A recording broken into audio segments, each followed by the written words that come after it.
Welcome back, everyone. In this lesson, I provide more information about open source groupers that help group diagnosis and procedure codes. Some of these algorithms are extremely valuable given that they are free and that they can help group complex codes into many actionable groups. Healthcare analysts that need to group codes or claims should consider using freely available tools. This is not simply because the tools are free. Government agencies have often invested a great deal of resources into open source groupers that can help medical researchers more effectively create comparable reports. Thus, just because a grouper system is free, do not always assume that it is not powerful or sophisticated to help you develop a set of algorithms for grouping codes or records. At the end of this lesson, you will be able to access open source groupers online and prepare an analytical plan to map codes to more general and usable diagnosis and procedure categories. First, let's review tools created by the Healthcare Cost and Utilization Project, or HCUP. HCUP is a federally funded project to help researchers group codes into clinically meaningful categories. The effort creates a standard that facilitates aggregate statistical reporting. Some important tools offered by HCUP include the clinical classification software, which is abbreviated CCS. In addition, there's the chronic condition indicator, or the CCI. And of course, there's also some comorbidity software for procedure classes. First, let's consider the clinical classification software in this table. The following description was taken from the Healthcare Cost and Utilization Project website about the clinical classification software, or CCS. The CCS for ICD-10 or ICD-9 is a diagnosis and procedure categorization scheme that can be used for many types of projects when analyzing data concerning diagnoses and procedures.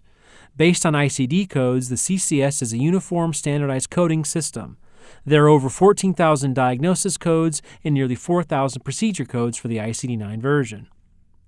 These get collapsed into a smaller number of clinically meaningful categories that are sometimes more useful in presenting descriptive statistics than our individual ICD codes. There are multiple and single level groups. The single level has about 280 groups.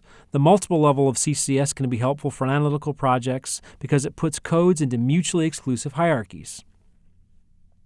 For example, the general group of infectious and parasitic diseases is broken out into bacterial infection, mycoses, viral infection, and other infection and immunizations for screening and infectious diseases. Clearly, it's much easier and much more practical to analyze these groups of codes rather than hundreds of specific ICD codes. In addition to software to group ICD-9 codes, there is, of course, a beta version of the software available to group ICD-10 codes. Next, this image provides a summary of clinical classification software for CPT, or current procedure terminology codes. This algorithm is also created by HCUP. Its purpose is to group procedure codes into clinically meaningful procedure categories. The algorithm can work with any data type, either administrative or clinical, that have CPT codes. It groups codes into categories that are either in multiple or single levels. Overall, more than 9,000 CPT codes and 6,000 HCPCS codes, or HCPCs, are grouped into about 244 categories. To help with development of reports about specific procedures, the algorithm can be used to identify procedure-specific populations. The chronic condition indicator is another healthcare cost and utilization project, or HCUP algorithm. The chronic condition indicator, or the CCI, was developed to categorize ICD diagnosis codes into one of two categories, chronic or not chronic. These are very specific definitions about how researchers define chronic and non-chronic, and all of this is shown on the HCUP website.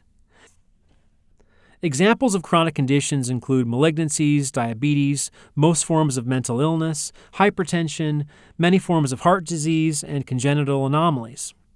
Description of the indicator includes a review about the clinical review process that was used to create the categories. In addition to the ICD-9 version, a beta version is available for the ICD-10 codes. Next, the comorbidity software, also developed by HCUP, is a useful grouper for some analyses. The purpose of the algorithm is to identify comorbidities and hospital discharge records using the diagnosis coding of ICD-9, or ICD-10, of course. The software creates variables to identify the specific comorbidities. Some examples of comorbid condition include blood loss anemia, deficiency anemias, alcohol abuse, drug abuse, psychoses, depression, and dozens of others. The input dataset must have the following two variables: diagnosis-related groups, either the DRGs or the MSDRGs, and diagnosis codes as defined by ICD. Now let's move along to a different type of open source grouper. This next grouper is the Berenson-Eggers Type of Service System, or BETOS. This developer is CMS, or the Centers for Medicare and Medicaid Services. The purpose of the grouper is to analyze the growth of Medicare expenditures. The grouper system does the following. It covers all of the HCPC, or Healthcare Common Procedure codes. It only has one BETOS category for each HCPC code, maps to clinically meaningful categories. They have objective code assignments that are stable through time. And finally, it was created to limit the impact from minor changes in technology or practice patterns. This image illustrates the BETOS grouper as a simple flat text file that has 3 fields.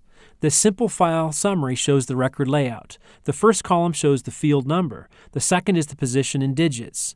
The last 2 columns document the content with name and then a short description.